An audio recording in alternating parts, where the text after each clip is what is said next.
1981 সালের 30 মে বিপদগামী কিছু সেনা কর্মকর্তার অভ্যুত্থানে নিহত হন বাংলাদেশের তৎকালীন রাষ্ট্রপতি জিয়াউর রহমান। 3 দিন পর 2রা জুন লক্ষ লক্ষ মানুষের অংশগ্রহণে ঢাকার মানিক মিয়া এভিনিউতে অনুষ্ঠিত হয় তার জানাজা। এরপর সংসদ ভবনের লেকের পাশে শেরেবাংলা নগর পার্কে প্রয়াত রাষ্ট্রপতিকে সমাহিত করা হয়। স্বামীর কবর জিয়ারত ও শ্রদ্ধা জানাতে অসংখ্যবার এখানে এসেছেন বিএনপি চেয়ারপারসন বেগম খালেদা জিয়া। অশ্রুসজল নয়নে স্মরণ করেছেন ব্যক্তি জীবনের কত শত স্মৃতি। সেই সমাধিস্থলই হলো তার চিরস্থায়ী ঠিকানা। ঢাকার শেরেবাংলা নগরের জিয়া উদ্যানে শহীদ রাষ্ট্রপতি জিয়াউর রহমানের কবরের ঠিক পাশে সমাহিত হলেন বাংলাদেশের 3 বারের প্রধানমন্ত্রী বেগম খালেদা জিয়া।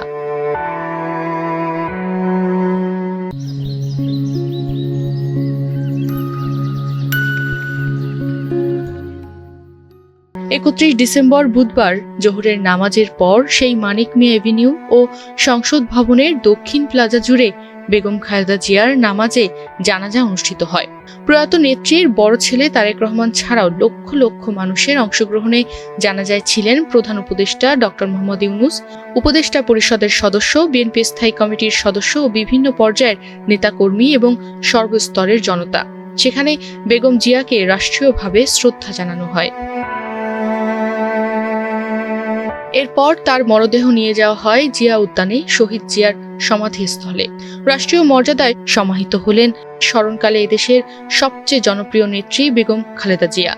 চোখের পানিতে মাকে বিদায় জানান বিএনপির ভারপ্রাপ্ত চেয়ারম্যান তারেক রহমান সহ পরিবারের সদস্য ও দলীয় নেতাকর্মীরা। এর আগে সকাল 9টায় বেগম খালেদা জিয়ার মরদেহ বসুন্ধরা স্মার্ট সিটির এভারকেয়ার হাসপাতাল থেকে বের করে আনা হয়। লাল সবুজ জাতীয় পতাকায় আচ্ছাদিত গাড়িতে করে মরদেহ নিয়ে যাওয়া হয় গুলশানের 196 নম্বর বাড়িতে, যেটি এখন বেগম জিয়ার বড় ছেলে তারেক রহমানের ঠিকানা। সেখানে তারেক রহমান, তার স্ত্রী জুবাইদা রহমান, মেয়ে জাইমা রহমান, খালেদা জিয়ার ছোট ছেলে প্রয়াত আরাফাত রহমান, কোকোর স্ত্রী সৈয়দা শামিলা রহমান, জুবাইদা রহমানের মা ইকবাল মান্দ বানু সহ পরিবারের সদস্য, আত্মীয় স্বজন এবং বিএনপির সিনিয়র নেতারা বেগম জিয়াকে শ্রদ্ধা ও শেষ বিদায় জানান। গুলশান থেকে বেগম জিয়ার মরদেহ নিয়ে যাওয়া হয় জানাজা স্থল মানিক মিয়া এভিনিউতে। গত 30 ডিসেম্বর মঙ্গলবার ভোর 6টায় এভারকেয়ার হাসপাতালে ইন্তেকাল করেন বাংলাদেশের 3 বারের প্রধানমন্ত্রী, গণতন্ত্রের সংগ্রামের আপোষহীন নেত্রী বেগম খালেদা জিয়া। তনিমা রহমান, বাংলাদেশ প্রতিদিন।